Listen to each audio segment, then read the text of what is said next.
Hey everybody, welcome back. I'm Steph from Destination Exploration here with another Technology Thursday post for our At Home with DE series. Today we're going to go look at Scratch once again, but this time creating a dodgeball game with a Candyland theme. So let's just jump right into it. Our first step is, of course, opening up Scratch. You can either do that on the internet or you can use the Scratch desktop app. So we're just going to open that up here. So we've got to first set the stage. We're making a Candyland dodgeball game. So first we've got to change the backdrop so it's not just this boring white screen here. We're going to go in and choose the backdrop. We're going to upload a backdrop. I'm going to use my Candyland. Looks good. I'm going to convert it to a vector. Just make it a little bit bigger so that I fill the full screen. Looks great. Awesome. Okay, so that's our background and we're set. Okay, we can delete this costume. So let's go back to our code and we're going to change, instead of using the Scratch cat as our main sprite, we're going to make a gingerbread person and have them move left and right. So the first thing we're going to do is we're just going to get rid of the cat. We're going to upload our sprite. So I've got my player. It looks like a giant gingerbread person on my screen. So we're going to go into costumes. We're going to convert it to a vector, but right off the bat we're going to make sure so that we can see that this person's face is to the right. So what we're going to do is we're going to add another costume. So player left, and the face is just swapped so that we can tell where the person's going when we move them in the game. Okay, so I've got my player, my costume 1, which is going to be right, and my costume 2, which is going to be left. Okay, but the sprite's name is still player. Okay, so the next thing we have to do is we have to make these vectors, and then it should, once we switch back, we can see that the face is kind of just flipping back and forth, and that's what we want to see. Okay, so again, we don't want this giant gingerbread person in our game, otherwise the game would be either really hard or really easy depending on how you decide to code it. But we're going to make this about 30, so the size 30, and plop it right down here. Okay, now we've got our costumes, we're good to go. We can go back into the code. So the first thing we have to do is basically tell the game so that when we press start, the player starts at the same spot every time. Okay, so we're going to go into events. When the flag is clicked, we're going to jump over to the motions. We're going to go to X and Y, so a coordinate. So 0, 0 is right in the middle of the play screen. Okay, and so we want it to be right in the middle, which means that our X, which is the horizontal axis, needs to be at 0, so it's right in the center. And then our Y,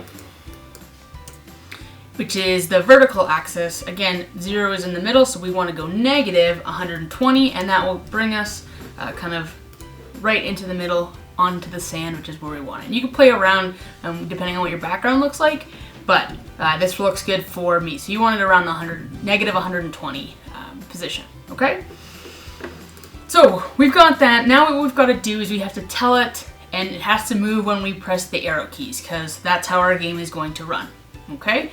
So we're going to go into controls. We're going to do forever, because we want this to always be happening when the game is running. And we're going to do an if-then statement. So the first one we're going to plop in here is we're going to use the sensing. So the game is going to sense on whether our keys are pressed or not. Okay, so right up at the top here, the key space is pressed. We're going to drop that in. We can see that it matches the shape. So when the right arrow is pressed, then something is going to happen. So what are we going to tell it to do? We want it to move to the right. So what we're going to do is that's changing the x-axis by a certain amount. Okay, so change x by, so we want to go right, which means we're doing a positive value. So we're going to change that by 3, or let's go 5. And what we're going to do is we're going to make sure that it looks like it's moving right. So switch the costume to right. And then all we're going to do is we have to do the same thing for when it goes left. So we're just going to duplicate that block, plop it in underneath it, and switch it over so it goes, when the left arrow is pressed, our costume is going to go left, and we're changing, instead of going right, which is positive 5, to go left, we have to go negative 5. Okay, perfect. So now let's test it out, and now that when I press my arrow keys, my little gingerbread person moves back and forth. Step 1, done. We press the stop button, and here we go. So now what we have to do is we have to add objects to either give us points or take away points or take away lives, okay? So of course, we have to eat candy because we're in Candyland.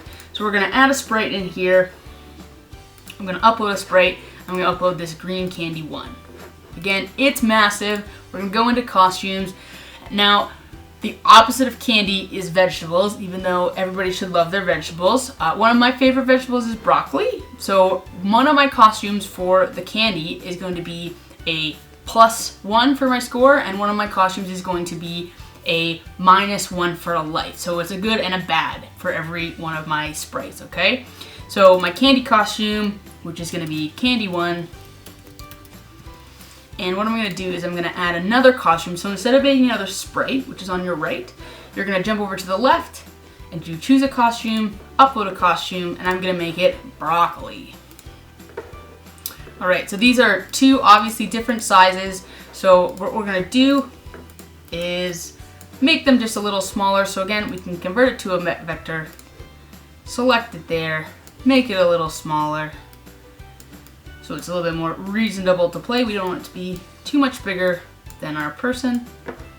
And then same thing with the broccoli, convert it to a vector and change the size. And you can kind of look into your screen over here to make sure that they're roughly the same kind of proportions. So one's not easier than the other, okay? So that is the two costumes for one of our objects that is gonna fall. And then let's add another object because you can never have too much candy, okay? So we're gonna upload a sprite. This time I'm gonna have this candy 2, which again, it's massive. We're gonna add in the kind of negative costume. So we're gonna upload this costume and it's gonna be a pepper this time. I've chosen ones that are roughly the same color to make it a little bit harder so that your brain doesn't think, oh, you know, all the red ones are good, all the green ones are bad. So we've got two of the same thing to kind of mess with your mind a little bit, which is what all good games do. Okay, so again, we're gonna make these a little smaller. Convert to a vector. Shrink it down. We wanna look at the size, so looking at my broccoli and my candy, and the same thing with the pepper, convert it to a vector. Make it a little smaller. Maybe a little bigger. Awesome. So now we've got our two there. And we are good to go. So I've got a player, we've got the candy, Candy 1 and Candy 2, along with their vegetable counterparts. Okay, so what we're going to do now is we essentially have to get this candy to start falling from the sky so that it keeps raining down and there's multiple things. We're not gonna have to create multiple sprites. We're actually gonna make clones, and Scratch is gonna do that all for us, which is pretty great. So instead of this time being on the player, so we did our original code on the player, we're gonna move over to the first candy, and then what we'll do is we'll build it all here and then copy it into the second candy to make our lives a little bit easier, okay? So on Candy 1, we have to go in, and the first thing we have to do is that when the go is clicked, so when the flag is clicked, we want to hide it. So what we're going to do is we're going to hide the original one and then make a whole bunch of clones, and the clones are what we're going to be able to see.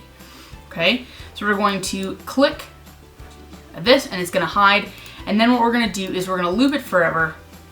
We're going to jump down in here to controls where it says create a clone of myself. Plop that in here, and if I just kept it like this, it would just rapidly create clones, so we are going to have to wait and add a wait control in there.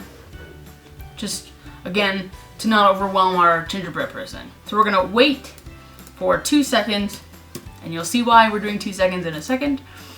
But what we're gonna do is we're gonna wait 2 seconds here. So now all these clones are going to happen. So if I press the green flag, I've got nothing happening, which means that the clones are being created, but there's nowhere for the clones to go, okay?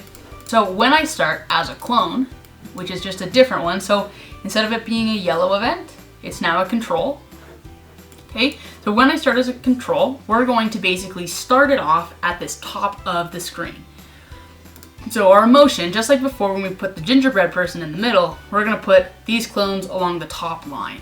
And it can be anywhere along that top line, because if they all fell from the same spot every time, it'd be a little bit easy. So we're going to go in here and we're going to use the same block, which is go to X and Y. So we want the Y to be constant for these ones so that they all stay along that line, and we're just going to change where it sits. So instead of 120, we're going to do a positive 160, and that's just going to be above the screen, okay? So with our X value, we as a user don't want to have to put it in. We want Scratch to do all the thinking for us. So we're going to use an operator, okay? And we're going to tell it to pick a random X value between the two far ends. So one end is negative 230 and the other is positive 230, and that's just kind of the width of the entire backdrop, okay? So anywhere from minus 230 to positive 230, and that just means it's going to show up at one of these spots along this top line. Okay? Awesome. So now what we're going to do is we want to make sure that the clones have different costumes. So it's not all of the candy, but there's some of the broccoli and the vegetables mixed in there. So we have to change the look. So when I start as a clone, we're going to randomly switch costumes. So we want to make sure that it switches costumes between the positive candy and the negative vegetables. So what we're going to do is we're going to use this. We're going to make sure that we're not manually putting it in, that Scratch is doing it for us. So we're going to do this random function once again. So pick a costume basically between 1, and then this time, because we only have 2 costumes, it's just going to be 1 and 2. So it's either going to be picked between costume 1, the candy, costume 2, the broccoli. Okay? So then what we've got to do is then we've got to show it. So first, originally it was hidden, right? Because when we pressed our flag, it was hidden. And so now we're going to show it again after it's been manipulated and changed and plopped in the right spot. And now we've got to get it to drop. So we're going to use another control. We're going to go repeat until, repeat until, and then we're going to give it a condition. Okay, and this condition is essentially we're going to tell it to move down all the way through the screen until it hits the bottom, and then it's going to disappear. Okay, so what we're going to do is we're going to use an operator, and we're going to use, again, thinking of this coordinate system the coordinate system on the background, we're going to jump in here and use those values so that so repeat until the X value, which is the Y position, so our vertical position, is less than this negative value, so this negative 180. So that's when it hits this point, then it's going to disappear. Okay, so we want it to keep moving down by a certain number of steps every time. And in order to do that, we're going to change Y value by, say, -3. Okay?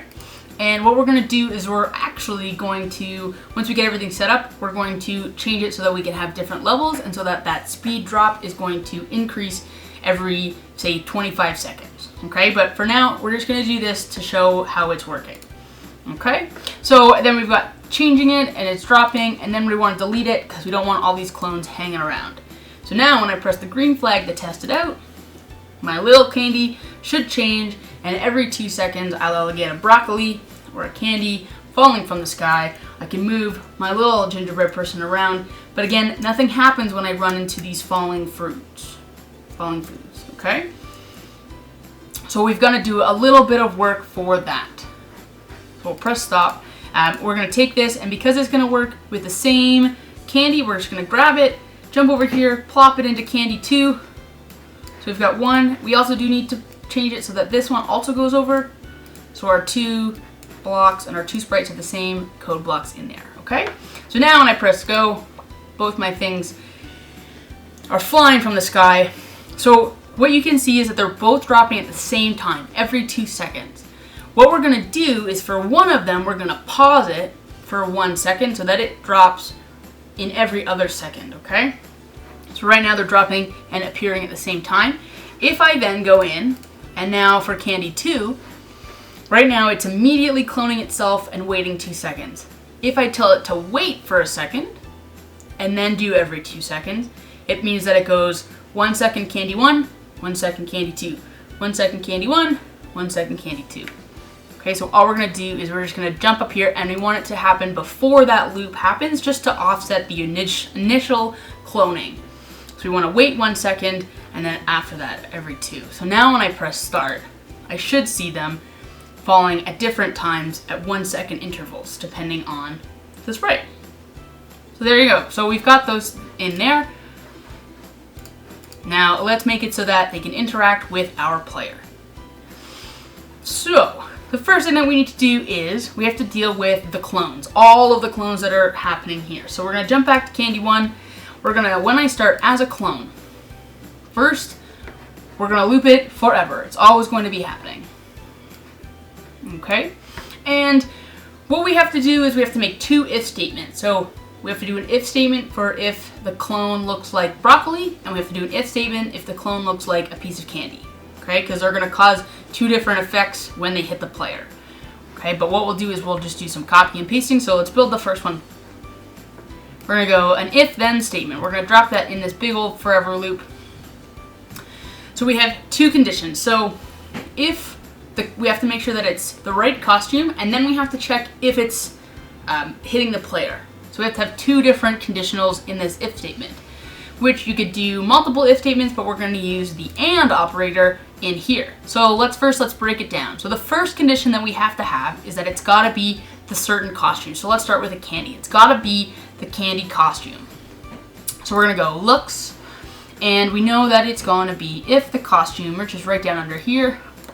So if the costume, and we're going to use number, and our operators, we're going to make sure that it equals 1. So we know that costume number 1 is the candy. So if the costume equals 1, then it needs to work. We also need to make sure that it's only going to happen when it comes in contact with the player. So we're going to use this sensing block, and we're going to go touching, and see how they're both these diamond ends. Okay, so when it's touching the player. So as a clone, it needs to be the candy, and it needs to be touching a player in order for something to happen. Otherwise, it's just a free-for-all. Okay, so what we're going to do is, once we've got these 2 conditions, we have to combine them again, because they're both not going to fit into this tiny block. So we're going to jump down here and use this AND function. So we're going to chop one into one side, the other over here, and then this whole big green block is jumping in the if statement. So if all of these things occur, then our if statement is going to work. So we're going to make sure that this makes a sound. Okay? So we're going to jump over to our sound tab, and we're going to look for a couple of them, and I'm going to choose the bite, and my bad sound is going to be the bonk. Okay? We also need to add some new variables that are the score, the lives, and the levels. Okay, so when it hits the player, we're either going to increase our score or lose a life. So we have to create these variables down here. So we're going to, we can delete this my variable, we don't need it. We're going to create a variable called score, and we're going to create a variable called lives. And while we're at it, we're going to create a variable called level. And we'll use that once we get everything set and ready to go. So you can now see that those variables come up on our backdrop, and all we have to do is just move these around. So I'm going to do score and level on one side and lives on the other.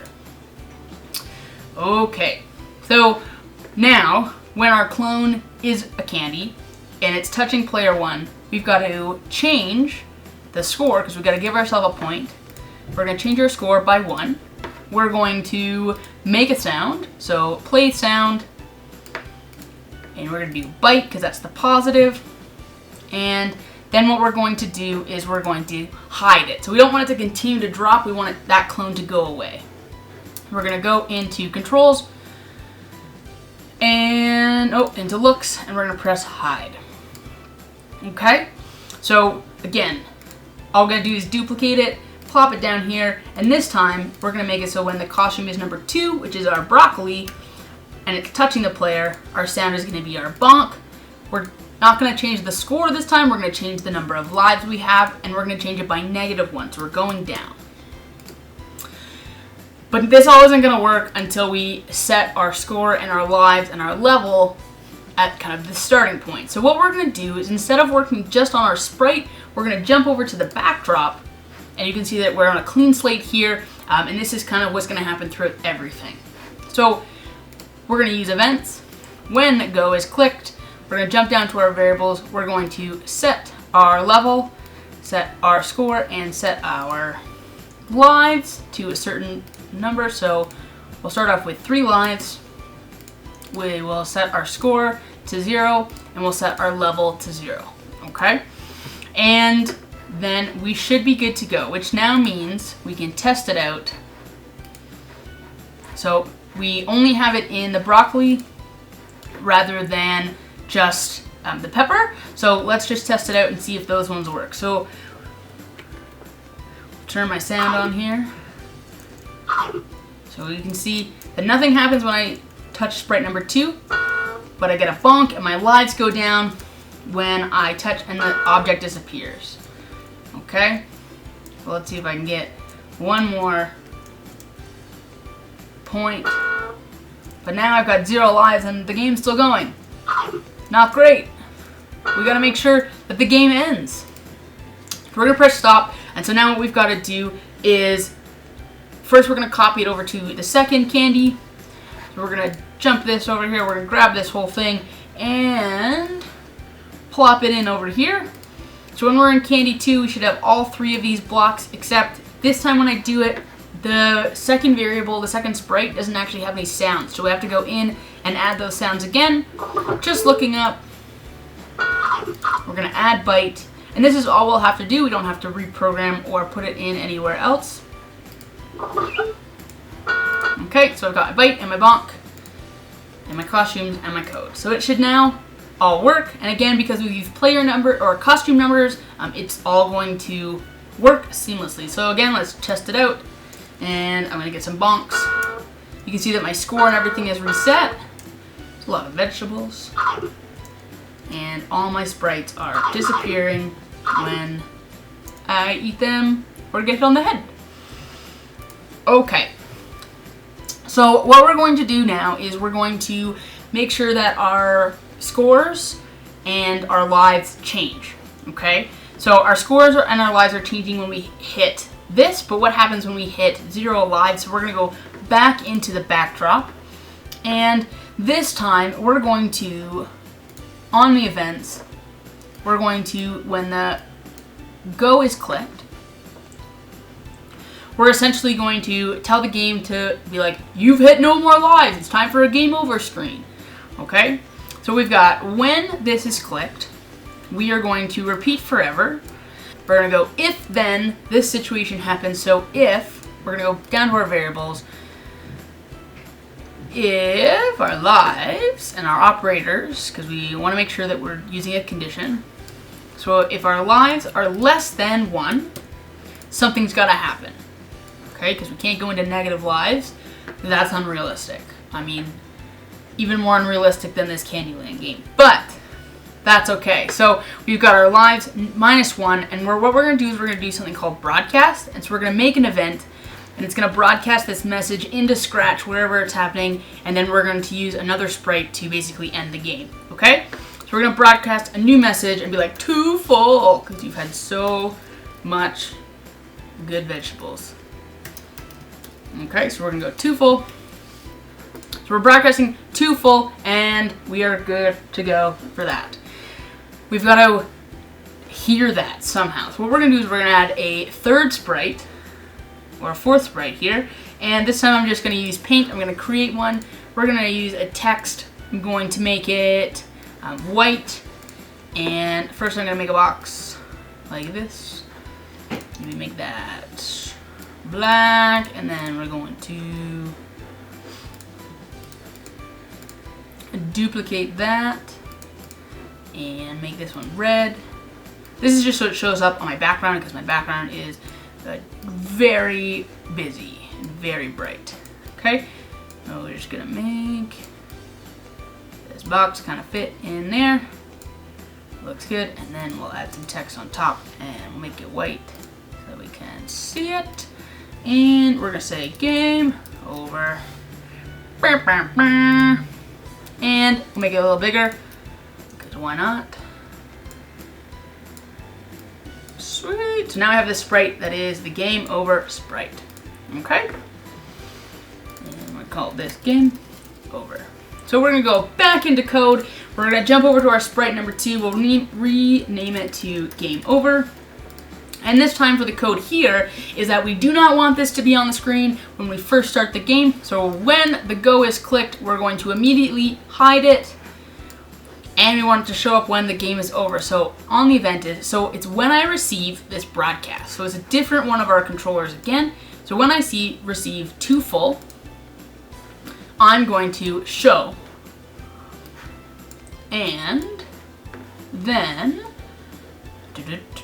stop all, because I want the rest of the game to stop. I want it just not to pop up. I want it to stop everything and maybe make a noise, but you can add a noise if you want to. Okay, so now if I press go, I should be able to eat some good candy, but as my lives go down, ooh, boom, I should get a game over. My lives are at 0 and everything stops. So we are good to go. To level up our game, to make things go a little bit faster as time goes on, what we're going to do is we're going to use that third variable that I talked about at the beginning. Okay, so originally when we're on the backdrop, we can see that we've clicked it so that the lives, the score, and the level are all set at this like baseline value. Okay, what we want to do is that as time goes on, this level is going to increase. Okay, so what we're going to do is we're going to make a loop. What we're going to do is we're going to repeat forever, and all we're going to do is we're going to jump in here, we're going to wait. So this will be the amount of time that each level is, so let's say 25 seconds. So every 25 seconds, I'm going to increase the level by 1. Okay, so then all I have to do is go back into variables, and I'm going to change my level by 1. So this means that my level value up here will increase, and now we have to make sure that the speed increases as well. So what we're going to do is we've got to jump back into the variable, and our speed at which it drops is controlled by this change by -3 value. Okay, but that's a static value. It's something that is going to be consistent throughout. It's not a variable. We have to change it into a variable using the level variable here. Okay, so we're going to jump into operators, and because in order to move it down, it's got to be a negative value. And the levels are going to increase. We're going to use the subtraction operator to make that work. So we're going to start still with change the y position by -3 minus this lives value that we have. So initially, it's going to be change y value by -3 minus 0 because we're on level 0. So it's going to drop at -3. When that level, oh, this is lives. We want to make sure this is the right one. There we go. So when our level increases to 1, it now means that our math equation becomes -3 minus 1, which gives us -4, which is actually a faster value, so it's moving down by 4 every time instead of -3. Okay, so let's take a quick look at how this works. We're going to do it on both of the candies to make sure that it is consistent. So we're going to again choose the minus. We're going to make it -3 minus the level value. Okay, so let's give it a try. We're going to work our way through. Oh, I want some of the good candy. Okay.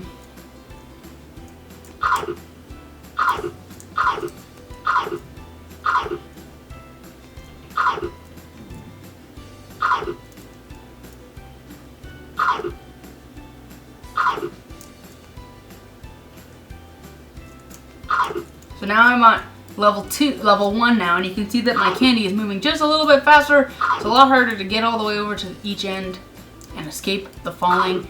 You can change each sprite to fall at a different value, so maybe one starts at -3 and one starts at -4, so that they'll always be a little bit offset, or you can add in different operators to make them change there. But essentially, that's it. We've just created this game. Let's make it a little bit bigger, okay? And so all we can do now is basically, we're starting it, everything starts at 0. We can move our person left and right. We want to make sure that we're only eating the candy so that we don't lose any lives. And if we do have some vegetables, we get bonked on the head.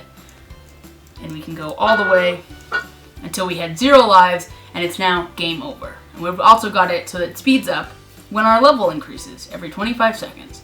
So I hope you enjoy. Let me know what theme of dodgeball game you create, and show us online. Make sure that you share. I'd love to play some of your creations if you want to send them back to us.